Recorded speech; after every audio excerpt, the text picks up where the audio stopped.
sidewalk behind them. "Watch your feet, girl.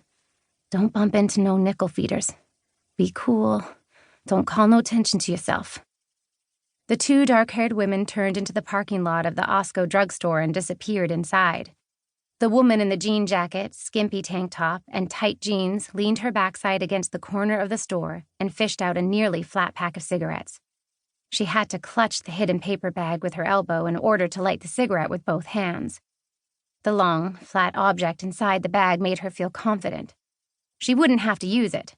Just scare them. No problem. The cigarette had burned only halfway when the pair came out of the store, but the woman flipped it into the street. So what if it was her last cigarette? She'd get some smack and a whole carton. Come right back here to this store and buy a carton straight up. Or die. Didn't really matter.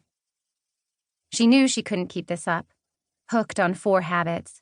She'd tried to kick the heroin, signed up for that methadone program at the hospital. Yet all she'd done was pick up another habit. Most days she did all 4. A handful of Valium washed down with vodka, a trip to the hospital for a slug of methadone, then back out in the hood to roll some sucker for money to pay for a bag of smack. But none of it was keeping her from sliding deeper and deeper into that big black hole. It was going to come down on her one of these days. Maybe today. She let the pair get several yards down the sidewalk before pushing off from the store wall to follow. She'd only taken a few steps when a loud voice behind her yelled, "Hashi! Hashi, Takahashi, wait up!"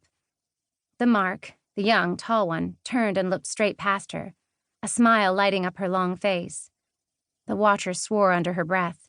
She couldn't stop now. She had to keep walking right past the 2 women who had now both turned back toward the running feet and yelling voice behind her.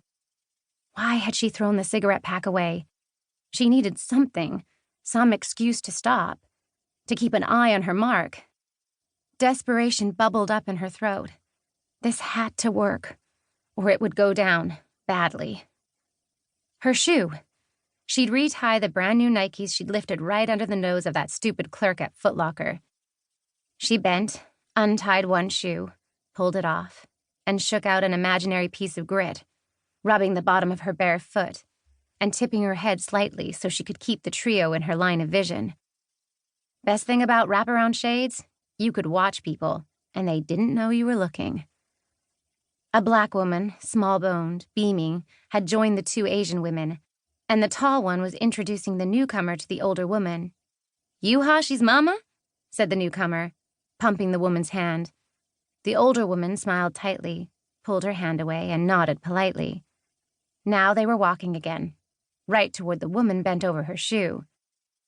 "Ain't this the bomb?" the newcomer crowed as the trio drew near, absently skirted the bent figure, and then passed on. "Yada yada going to be blessed out of their socks to meet your mama. You just get off the southbound? I just rode up on the northbound. Had to stand the whole way. On a Sunday evening, too." She laughed, a crown of tight coppery curls bouncing on top of her head. "Well, that's what happens on holiday weekends.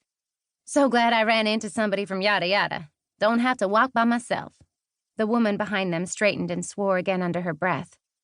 Taking on 3 wasn't going to be so easy. The 2 foreigners, they'd give it up like melted butter. But this new one looked street smart. It was too late to wait for another mark. She knew they had money on them. 2 or 3, didn't matter. It was do or die. Chapter 1. I bolted upright in the bed, soaked in sweat. That face, caught in my headlights, eyes round with fear, an eternal second. My thudding heart gradually slowed as the bedroom, bathed in early morning light, came into focus. I lay back down, begging the hands on the bedside clock to move because I did not want to close my eyes again. Denny stirred on the wrinkled sheets beside me and cracked his eyes open mere inches from my face. "You okay, Jody?" he murmured, slinging a heavy arm over my body and pulling me close. He kissed the back of my neck. "Happy anniversary, babe." Then he roused on one arm. "Gonna be a hot one, I guess. You're sweaty already." I said nothing. The nightmare was still lurking beneath the surface, threatening to yank me back into its dark embrace.